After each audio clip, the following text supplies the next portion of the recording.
कल्कि 2898 AD movie की शुरुआत महाभारत युग के काशी नाम की जगह से होती है। यहाँ में अश्वत्थामा जी को दिखाया जाता है जो माथे पर शिव जी की आंख की तरह मणि धारण किए हुए होते हैं। और महाभारत के वॉर के अंदर हम देखते हैं कि पांडवों की सेना ने कौरवों की सेना को हरा दिया था, इसीलिए अश्वत्थामा को छोड़कर बाकी सारे लोग मारे जाते हैं। यही हम देखते हैं कि महाभारत के टाइम में अश्वत्थामा और कोई नहीं बल्कि अमिताभ बच्चन होते हैं। वॉर के अंदर अश्वत्थामा जब ये देखते हैं कि पांडवों ने न केवल उनके दोस्तों कौरवों को मार दिया बल्कि उनके साथ ही पांडवों ने मिलकर उनके पिता द्रोणाचार्य को भी मार दिया था, और इसीलिए अश्वत्थामा को बहुत गुस्सा आता है और अर्जुन के बेटे अभिमन्यु की वाइफ जो प्रेग्नेंट होती है उस पर अपने ब्रह्मास्त्र से सीधा अटैक करते हैं, जिसके बाद ही अभिमन्यु की वाइफ के पेट में जो बच्चा होता है वो ब्रह्मास्त्र के अटैक से मारा जाता है। अब ये देखकर श्री कृष्ण अश्वत्थामा को अजात शिशु पर अस्त्र चलाने पर श्राप देते हैं और कहते हैं तुमने ये घिनौना पाप किया है, इसीलिए तुम आने वाले नवयुग तक जीवित रहोगे और मौत की भीख मांगते रहोगे और यही तुम्हारे पाप का दंड है। तब अश्वत्थामा कृष्ण जी से कहता है कि इस श्राप से मुक्ति कैसे मिलेगी। ये सुनकर कृष्ण जी कहते हैं आने वाले कलयुग में जब गंगा का जल सूख जाएगा, हवा भी जहरीली हो जाएगी और कहीं हरियाली नहीं होगी, तब कलयुग के अंदर कली नाम का पावरफुल राक्षस होगा और वो दुनिया को बर्बाद करके रख देगा। लेकिन फिर उसी को मारने के लिए भगवान श्री कृष्ण जन्म लेंगे, वो भी कल्कि अवतार के अंदर। लेकिन जब कल्कि अवतार जिस माता के जरिए जन्म ले रहे होंगे तब कली उसी माता को जन्म लेने से रोकेगा ताकि कल्कि का जन्म न हो सके, और इसीलिए उसी टाइम पर अश्वत्थामा को उसकी मदद करनी होगी और ये मेक श्योर करना होगा कि कल्कि अवतार का जन्म हो। अब सीन कलयुग की तरफ चेंज होता है और सभी लोगों ने खुद को काफी अपग्रेड कर लिया है और उन्होंने बहुत ही ज्यादा एडवांस टेक्नोलॉजी भी बना ली है। और सिर्फ यही नहीं बल्कि अपने आप को बचाने के लिए उन्होंने बहुत ही ज्यादा पावरफुल वेपन्स भी बना के तैयार कर लिए हैं। लेकिन अब क्योंकि कलयुग के इंसानों के अंदर बहुत ही ज्यादा गुस्सा और नफरत है, इसीलिए अपने गुस्से और नफरत के चलते वो सब आपस में लड़ने लगते हैं, जिसके चलते उनके बीच बहुत ही बड़ा घमासान युद्ध छिड़ गया। इस युद्ध के अंदर उन्होंने न सिर्फ एक दूसरे को मारा बल्कि साथ ही उन्होंने पूरी दुनिया को भी बर्बाद कर दिया। इसीलिए प्रेजेंट टाइम के अंदर हम देखते हैं कि अब पूरी दुनिया खत्म हो चुकी है और इसीलिए पूरी दुनिया के अंदर सिर्फ एक ही शहर ऐसा है जो इस टाइम पर जीने लायक है। उस शहर का नाम है काशी, जो कि इंडिया के अंदर भी मौजूद है। इसके साथ ही अकॉर्डिंग टू हिंदुइज्म हमें ये भी पता होता है कि काशी दुनिया का पहला शहर है, यानी कि जब मानव सभ्यता बसना शुरू हुई थी उस टाइम पर काशी सबसे पहले बसाया गया। यहाँ पर हमें पता लगता है कि काशी शहर को छोड़कर पूरी दुनिया के अंदर ऐसा कोई भी शहर नहीं है जो कि जीने लायक है, क्योंकि वो सारी जगह बर्बाद हो चुकी थी। हालांकि यहाँ हम ये भी जानते हैं कि काशी के अलावा एक और ऐसा शहर है जो जीने लायक है और उस शहर का नाम है संबाला। लेकिन मूवी के अंदर बहुत ही कम लोग जानते हैं कि संबाला शहर कहाँ पर है। स्पेशली इसके बारे में सिर्फ वही लोग जानते हैं जो कि संबाला से एग्जिस्ट करते हैं। अब मैं आपको रियलिटी बताऊं तो एक्चुअल रियलिटी के अंदर संबाला नाम का कोई शहर ही नहीं है। लेकिन हाँ, अकॉर्डिंग टू बुद्धिज्म रिलीजन संबाला नाम का शहर एग्जिस्ट करता है और उनका ये मानना है कि ये शहर हिमालय के अंदर है। एक्चुअल में इसके बारे में कोई नहीं जानता और इसीलिए जिस तरह से रियलिटी में संबाला एग्जिस्ट करता है ठीक उसी तरह से इस मूवी में भी दिखाया गया है। अब सीन चेंज होता है और काशी शहर को दिखाया जाता है जहाँ कई सारे लोग हैं और उन सब में कुछ लोग अमीर हैं और बाकी सब लोग गरीब हैं। इसीलिए जो लोग गरीब हैं उनकी जिंदगी बहुत बुरी है। इसके साथ ही काशी शहर के बीच में एक कॉम्प्लेक्स नाम की बहुत बड़ी जगह है जो एक उल्टे ट्रायंगल जैसे आकार की दिखती है। लेकिन ये कॉम्प्लेक्स नाम का ऑब्जेक्ट काफी ज्यादा बड़ा होता है और इसके अंदर खाना, साफ पानी, साफ हवा, अच्छे कपड़े, अच्छे घर, पेड़ पौधे, साफ नदियाँ, साफ जंगल और कई तरह की चीजें हैं। इसीलिए जो भी लोग अमीर है वो लोग इन सब चीज का आनंद उठाते रहते हैं। हालांकि इस कॉम्प्लेक्स को काफी सिस्टमेटिक तरीके से चलाया जाता है और जो इस पूरे कॉम्प्लेक्स को रूल करता है उसका नाम है सुप्रीम। पूरा नाम कहे तो सुप्रीम यास्किन। ये सुप्रीम न सिर्फ पूरे कॉम्प्लेक्स को रूल करता है बल्कि इसके साथ ही इन सबको मैनेज करने के लिए इनके पास खुद की आर्मी भी है, जो आर्मी सोल्जर्स के कहने पर सारा काम करते हैं और इन सब आर्मी को मैनेज करने के लिए कमांडर भी है। इसके साथ ही हम ये भी जानते हैं कि पूरे कॉम्प्लेक्स से लेकर पूरे काशी शहर के अंदर कोई डॉलर या रुपया जैसी करेंसी नहीं चलती, बल्कि यहाँ पर जो चलता है उसे यूनिट कहते हैं और ये यूनिट यहाँ के पैसे के बराबर है। और इसीलिए जो भी आदमी इस कॉम्प्लेक्स के अंदर जाना चाहता है उसे यहाँ पर आने के लिए 1 मिलियन यूनिट देने पड़ेंगे, यानी कि सिंपल भाषा में कहें तो 10 लाख यूनिट देना पड़ेंगे, जो एक गरीब आदमी के बस की बात नहीं है। इसीलिए उन सबको कॉम्प्लेक्स के बाहर रहना पड़ता है। लेकिन हाँ,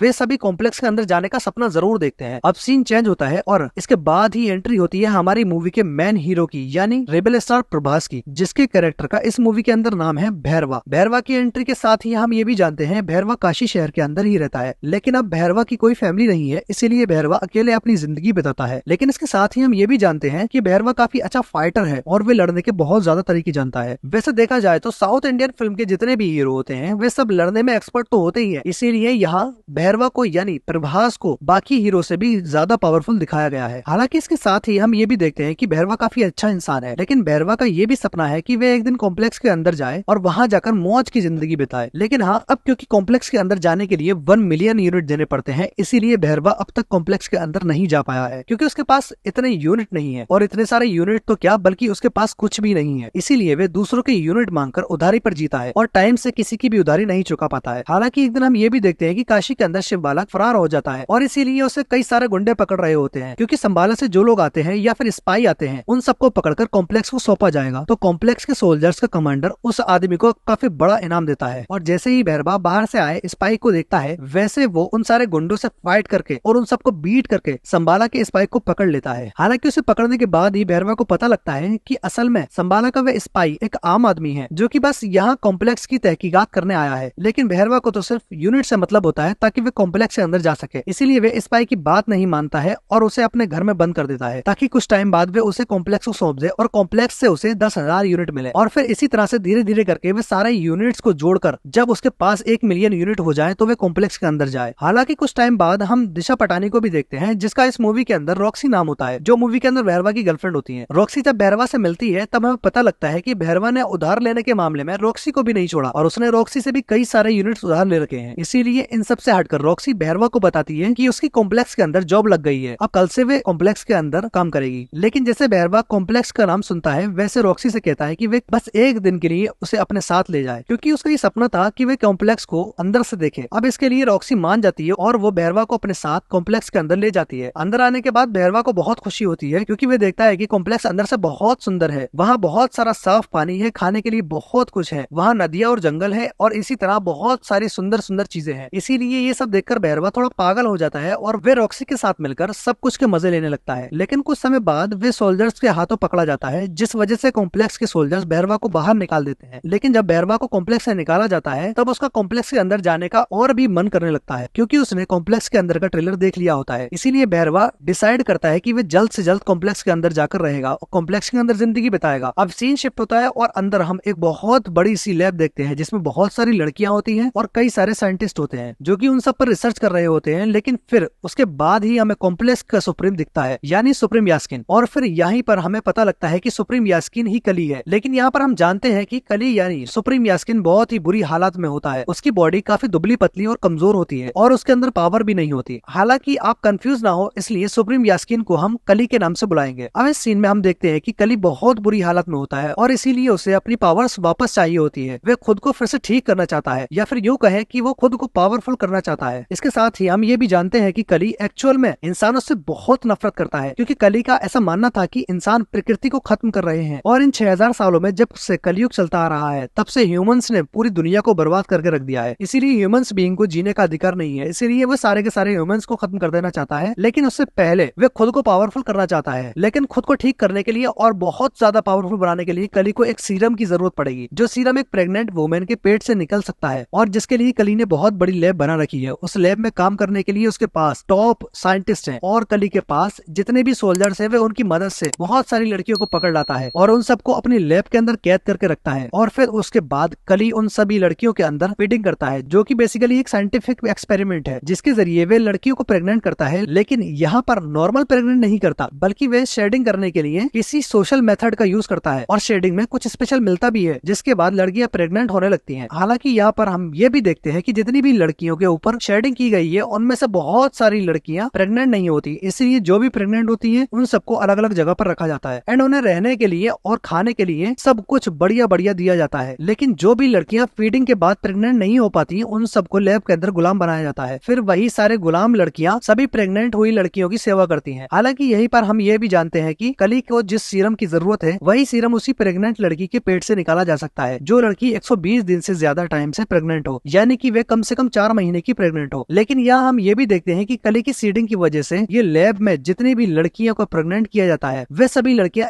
91 दिन से ज्यादा जी नहीं पाती हैं, मतलब कि उन सबकी 3 महीने में मौत होने लगती है। लेकिन तब कली लगातार लड़कियों के ऊपर फीडिंग करवाता रहता है ताकि एक न एक दिन उसे ऐसी लड़की मिल जाए जो 120 दिन से ज्यादा टाइम से प्रेग्नेंट हो, और जिस दिन ऐसा हुआ उसे सीरम मिल जाएगा। अब इसके बाद यहाँ हम दीपिका पादुकोण को देखते हैं, जो कि लैब के अंदर पकड़ी हुई लड़कियों में से होती हैं, जो कि फीडिंग के बाद भी प्रेग्नेंट नहीं हो पाई थी, इसीलिए वो यहाँ पर एक स्लैब की तरह काम करती हैं और जो प्रेग्नेंट लेडी होती है वो उन सबकी हेल्प करती है। इसके बाद हमें ये पता लगता है कि दीपिका पादुकोण जब बहुत छोटी थी तब उसी टाइम पर उनके पेरेंट्स ने उनको कॉम्प्लेक्स के अंदर भेज दिया था, इसीलिए वे बचपन से यहाँ पर हैं। इसके साथ ही उनका यहाँ नाम SUMT18 है। हालांकि कुछ दिन बाद हम ये देखते हैं कि एक्चुअल में दीपिका पादुकोण यानी कि सुमति प्रेग्नेंट है और उसे प्रेग्नेंट हुए टोटल 5 महीने हो चुके हैं, यानी कि 1/4 140 डेज से भी ज्यादा। लेकिन एक्चुअल में दीपिका ने इस बात को छुपा कर रखा था। हालांकि इसके कुछ टाइम बाद हम ये भी देखते हैं कि दीपिका पादुकोण को बहुत छुपाने के बाद भी एक सोल्जर देख लेता है और इसलिए वे सीधा कॉम्प्लेक्स के कमांडर को बता देता है कि दीपिका पादुकोण 150 डेज से भी ज्यादा प्रेग्नेंट है। और फिर इसीलिए लैब वाले उसे उठा लेते हैं, उसकी बॉडी को एक बड़ी मशीन में डालकर उसके पेट से सीरम को एक्सट्रैक्ट करने की कोशिश करते हैं। लेकिन जब एक्सट्रैक्शन का प्रोसेस स्टार्ट किया जाता है, जैसे ही सिर्फ एक बूंद एक्सट्रैक्ट होता है, वैसे ही